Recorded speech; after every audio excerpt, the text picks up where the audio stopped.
ওকে, এবং লাস্ট যেটা ট্রান্সফরমেশন সেটা দেখব গিভস ফাংশন বা গিভস ফ্রি এনার্জি আমরা বলি, অর্থাৎ ইন্টারনাল এনার্জি থেকে কীভাবে আমরা এটাই নিয়ে আসবো।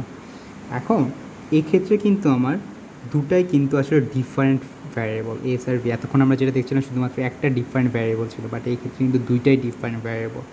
তো এই ক্ষেত্রে স্টেপটা কি, এই ক্ষেত্রে স্টেপটা হলো ফার্স্টে আমরা একটা ভ্যারিয়েবল চেঞ্জ করব, অর্থাৎ এসভি থেকে এসপিতে নিয়ে আসবো। তারপর আমরা আরেকটা ভ্যারিয়েবল চেঞ্জ করবো, অর্থাৎ এসপি থেকে টিপিতে নিয়ে আসবো। দুইটা স্টেপে আমরা করবো। তো একটু আগে আমরা দেখলাম যে ইউ থেকে এসভিতে যদি আমরা এসপিতে ট্রান্সফর্ম করি, যেটা কিনা আসলে আমাদের এনথালপি ছিল, সেটা কি হবে সেটা কিন্তু আমরা আগেই জানি। এবং সেই মানটা আমরা কি পেয়েছি, সেই মানটা আমরা পেয়েছি যে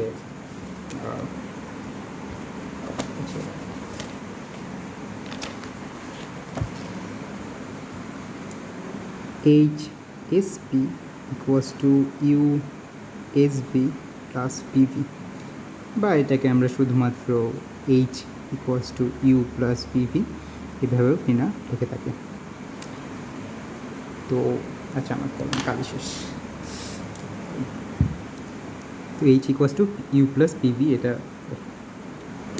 তো এখন এরপরে আমার কাজ কি, এখন ইউএসপি থেকে আমার নতুন একটা ফাংশন নিতে হবে, এটা জিটিপির নাম দিই। তাহলে এটা করতে হবে, তাহলে আমার কী কাজ করতে হবে আমরা একটু দেখে নিই। সেটা হলো যে আমরা ফার্স্টে বসে যে আমরা সূত্রটা লিখে নিব। সূত্রটা কি, আমার সূত্রটা হলো GP Y equals to F X Y minus আমি দেখছি, আমি ভুলে যাচ্ছি, মাইনাস এক্স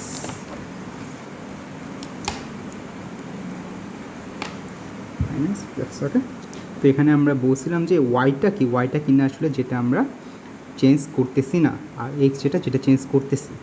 তাহলে এখানে আমি এখন কিন্তু আমার এইচ সেটা কিন্তু আসলে কনসিডার করতে হবে, ইউ না, ইউ ভুলে গেছি।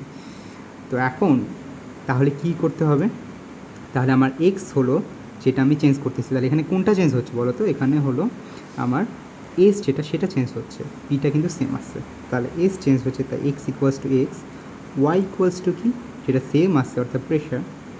এবং আমার এখন এফ এক্স ওয়াই সেটা আসলে কোনটা হবে, সেটা কিন্তু এনথালপির যে ফাংশন সেটা হবে, কারণ আমরা এটার থেকে এটা নিচ্ছি, এটার থেকে এটা না কিন্তু। তাহলে এইচ ইকুয়ালস টু এস আর কি। তো তারপর আমার পিটা কীভাবে বের করতে হবে, পিটা বের করতে হবে যে ডিএইচএসপি, এবং সেটাকে আমার এক্সের সাপেক্ষে অর্থাৎ ডিএসের সাপেক্ষে পরিমাণ করতে হবে, এবং পিটা কনস্ট্যান্ট রেখে।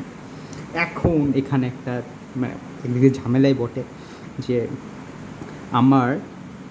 আমি তো এতক্ষণ এনথালপি কী বলি ইন্টারনাল ছিল, এখানে তো ফার্স্ট লো কাজ করছিলাম, তাই না? তো এখন আমরা কি করব, তো এখন কাজ করার জন্য যেটা করা লাগবে সেটা হলো এটাকে আমার ডিফারেনশিয়াল ফর্মে ভাঙতে হবে, অর্থাৎ H equals to U plus পিপি।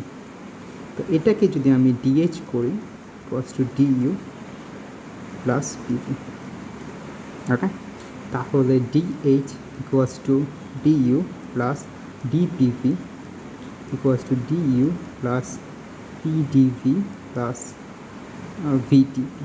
এই জিনিসটা কীরকম, এই জিনিসটা অনেকটা আমরা ডিফারেন্সিয়ালে দেখতাম না যে ডিএফ যদি থাকে এবং ইউভি যদি গুণ করা থাকে তাহলে কি হয়। তাহলে চিন্তা করতে পারো যে আমরা ফার্স্টে কী করি, ফার্স্টে সহজে ইউটাকে কনস্ট্যান্ট রেখে ভিটাকে ডিফারেন্সিয়েট করি, তারপর ভিটাকে কনস্ট্যান্ট রেখে আমরা ইউটাকে ডিফারেন্সিয়েট করি। তো এইভাবে চিন্তা করা যে দুইটা ডিএক্স কাটাকাটি হয়ে যেতে পারে। তো ডিইউভি ইকুয়ালস টু ইউডিভি প্লাস ভিডিইউ এভাবে লেখা যায় কিন্তু। তো এখানে আমরা এটা এভাবেই লিখলাম। তো এখন ডিউয়ের মানটা আসলে কি, ফার্স্ট থেকে আমরা কি বলতে পারি, ডিউয়ের মানটা হলো আমার PDS minus PDV plus VDP. তো এখানে আচ্ছা প্লাস পিডিপি, তো এটা কাটাটি হয়ে যায়, তাহলে থাকে কি শুনুন TDS plus VDP, DH equals two এটা। তো আমার এই মানটা কীভাবে বের করা যায়, এখানে হলো প্রেশার কনস্ট্যান্ট থাকলে আমার এন্ট্রপি, তাহলে প্রেশার কনস্ট্যান্ট মানে কি ডিপি মান 0 হয়ে যাবে, তাহলে আমার থাকছে কি, তাহলে dH by dS pressure constant রেখে, আর সেটা হবে টেম্পারেচার, তো পি ইকুয়ালস টু আমার কী হইল টেম্পারেচার। তাহলে আমরা আমাদের এখানে বসাই দিই 1 নাম্বার যদি। তো জিপি ওয়াই এখানে আসলে কি হচ্ছে, জিপি ওয়াই আমার জি, পি মানটা কি, পি মানটা হলো আমার টেম্পারেচার, ওয়াই মানটা কি, ওয়াই মানটা হলো প্রেশার, তারপর ইকুয়ালস টু এফ এক্স ওয়াইটা কি এইচ এস পি, এবং পি এর মানটা কি, পি এর মানটা হলো টি, এক্সের মানটা কি, এক্সের মান এস, তাহলে টি এস। এটাকেই আমরা বলছি যে গিভস ফ্রি এনার্জি অর্থাৎ GTP equals to H S P minus TS. Okay, এবং আমরা আরেকভাবে লিখতে পারি, আমরা যদি ইউর মানটা বসাই দিতে চাই তাহলে কীভাবে করা হচ্ছে, তাহলে ইউএসভি বলতে পারি, ইউএসভি এখান থেকে ইউএসভি প্লাস পিভি মাইনাস টিএস। এটা দুইভাবে আমরা লিখতে পারি, এটা এনথালপির মাধ্যমে এক্সপ্রেস করা, এটা হলো ইন্টারনাল এনার্জির মাধ্যমে এক্সপ্রেস করা। ওকে, তো এখানে কিছু জিনিস আসলে আমরা একটু দেখি, যে যেমন এই ক্ষেত্রে আসলে মানে আমরা ডিফারেন্সিয়াল যখন ফর্ম বলি তখন কিন্তু দুইটা জিনিস মাথায় আসে, অ্যাটলিস্ট আমার দুইটা জিনিস মাথায় আসে। একটা জিনিস মাথায় আসে যে আসলে আমি ডিএইচ ইকুয়ালস টু যেটা পার্শিয়াল ডেরিভেটিভ যে উপায় লেখে, অর্থাৎ ডিএফ ইকুয়ালস টু আমার dF by dX into X dX plus dF by dY into Y into dX X into dX Y into X. তো এই ফর্মটা মাথায় আসে, আরেকটা ফর্ম আসে এই যে এরকম, যেরকম কখন ইয়ে করতে হবে। তো আমাদের বুঝতে হবে যে আসলে কখন আমরা কোনটায় কাজে লাগাবো। যেমন এই ক্ষেত্রে আসলে এখানে এটার কি কোনো কাজ আছে, যে আমার তো মনে হয় না যে এখানে কোনো ডাইরেক্টলি কোনো কাজ আছে। তো আমার কিন্তু আসলে বের করতে হবে, এরকম একটা মান বের করতে হবে যেটা কিনা আসলে টি দ্বারা এক্সপ্রেস করবো বা সামথিং এরকম একটা কোঅর্ডিনেট বের করতে হবে। এই কারণে আমরা এটা ইউজ করছি। এটা দিয়ে কিন্তু আমার কোনো একটা লাভ নাই ওয়ান সেন্সে, কারণ এখানে আমার শুধুমাত্র একটা ডেরিভেটিভের মান আসবে, যেটা দিয়ে আমার তো কাজ নয়। আমার তো একটা রিজিড একটা মান লাগবে, টি বা পি সামথিং এরকম একটা মান লাগবে। এই কারণে দেখা যায় যে আমরা ফাস্ট ল ইউজ করে আসলে কাজ করতে হয়। অর্থাৎ মেনলি সহজভাবে বলতে গেলে যে আমাদের মূলত লেজেন্ড ট্রান্সফরমেশনে এটার কাজ খুব একটা নাই, এটার কাজ আমরা সামনে গিয়ে পাবো।